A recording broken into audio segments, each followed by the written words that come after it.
And I know in the sports world, we were both watching this Manchester United deal. You think it's a big deal. Why? Well, it is a big deal because these teams don't change any sort of ownership all that often. Now, the Glazer family is going to keep control, but this is a 25% stake. I just think it just underscores where valuations are going for the most valuable and important and iconic sports properties around the world.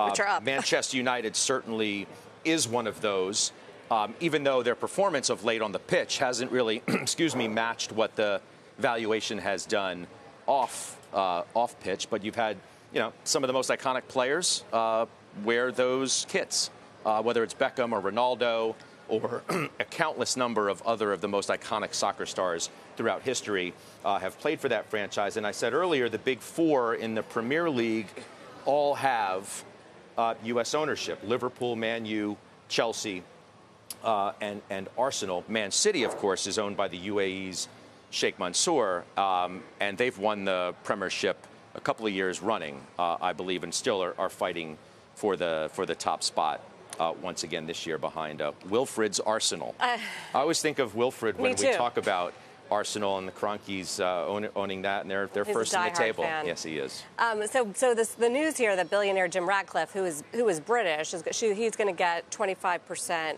stake of the club, $33 a share on the public markets. The stock actually has been down this year because this has been a long, drawn-out process of a sale, and I think has been relatively disappointing from the original news that the Glazer family was going to put this team up for sale. The fact that they are still involved, I think people are probably not that thrilled about that, and that it's not a takeover of the team in a necessarily meaningful way.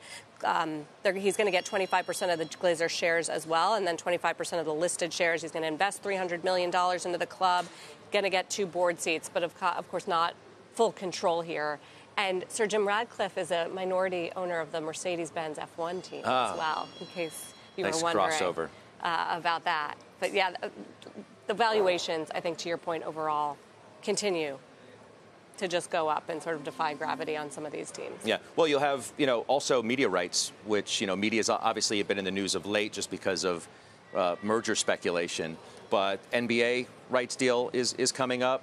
Is Netflix going to emerge as a player there? So I just think the whole dynamic around investing in sports, you've seen people like Mark Lazary, the billionaire investor, start a new sports fund, make different investments in, second and third tier sports after cashing out at with a 7 or 8 bagger from his investment in the Milwaukee Bucks basketball team.